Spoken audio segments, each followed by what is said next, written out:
ಕೃಷಿ ಇಲಾಖೆ ಉಡುಪಿ ಮತ್ತು ಕೋಟಾ ರೈತ ಸಂಪರ್ಕ ಕೇಂದ್ರ ಸಂಯುಕ್ತ ಆಶ್ರಯದಲ್ಲಿ 2020-21ನೇ ಸಾಲಿನ ಮಣ್ಣು ಆರೋಗ್ಯ ನಿರ್ವಹಣೆ ಮಣ್ಣು ಆರೋಗ್ಯ ಚೀಟಿ ಕಾರ್ಯಕ್ರಮದಡಿ ರೈತರಿಗೆ ತರಬೇತಿ ಕಾರ್ಯಕ್ರಮ ಪಾಂಡ್ಯರ್ ಸರ್ವರದಲ್ಲಿ ನಡೆಯಿತು। ಕಾರ್ಯಕ್ರಮವನ್ನು ಬ್ರಹ್ಮಾವರ ತಾಲೂಕು ಪಂಚಾಯತ್ ಅಧ್ಯಕ್ಷೆ ಜ್ಯೋತಿ ಉದಯ್ ಕುಮಾರ್ ಉದ್ಘಾಟಿಸಿದರು। ಬಳಿಕ ಮಾತನಾಡಿದ ಅವರು ರೈತರಿಗೆ ಕೃಷಿ ಕ್ಷೇತ್ರದಲ್ಲಿ ನಷ್ಟ ಕಡಿಮೆ ನಿರೀಕ್ಷೆ ಸಹಜವಾಗಿದೆ, ಅದರ ನಿರ್ವಹಣೆಯ ಬಗ್ಗೆ ಯೋಜನೆ ಸಿದ್ಧಗೊಳಿಸುವ ಕಾರ್ಯವೇ ದೊಡ್ಡದಾಗಿದೆ।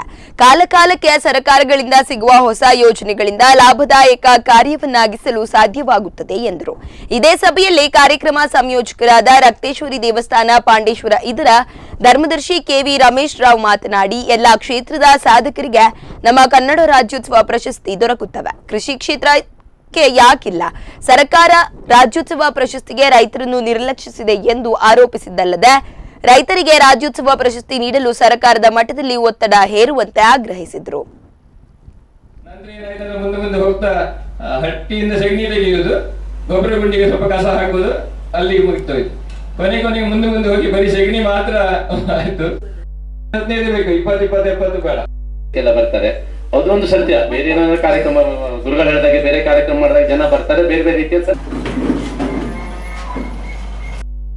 ಸಂಬಳ ಮೇಲೆ ಏನ್ ತಿಂತೀರಿ? ಬೆಂಗಳೂರಲ್ಲಿ ಅಕ್ಕಿ ಬೆಳೆಯಲ್ಲ, ನಮ್ಮೂರಿಗೆ ಬರಬೇಕು। ಹಾಗಾಗಿ ಕೃಷಿ ಯಾವತ್ತೂ ಸಾಯುವುದಿಲ್ಲ। ಒಂದೆರಡು ದಿವಸ ಸಮುದ್ರಕ್ಕೆ ಒಂದು ಏರ್ಪೇರ್ ಇದ್ದ ಹಾಗೆ ಒಂದೆರಡು ದಿವಸ ಏರ್ಪೇರ್ ಆಗುತ್ತದೆ, ಪ್ರಕೃತಿ ತನ್ನನ್ನು ತಾನು ಸರಿ ಮಾಡ್ಕೊಳ್ತಾ ಹೋಗುತ್ತದೆ। ಮತ್ತು ಪುನಃ ಮನೆಯಲ್ಲ ದನ ಕಟ್ಟುವುದೇ ಗೊಬ್ಬರ ಹೊರುವುದೇ ನಮಗೆ ಪ್ರಧಾನ ಉದ್ಯೋಗ ಆಗ್ತದೆ, ಯಾಕಂದ್ರೆ ಕೃಷಿ ಪ್ರಧಾನ ದೇಶ। ಮತ್ತು ಪುನಃ ಭಾರತ ಕೃಷಿ ಪ್ರಧಾನ ದೇಶ ಆದಾಗ ಹಿಂದಿನ ಸಂಸ್ಕೃತಿ ಮತ್ತು ವಾಪಸ್ ಮಾಡ್ತದೆ, ಯಾರು ಅನುಮಾನವೇ ಇಲ್ಲ।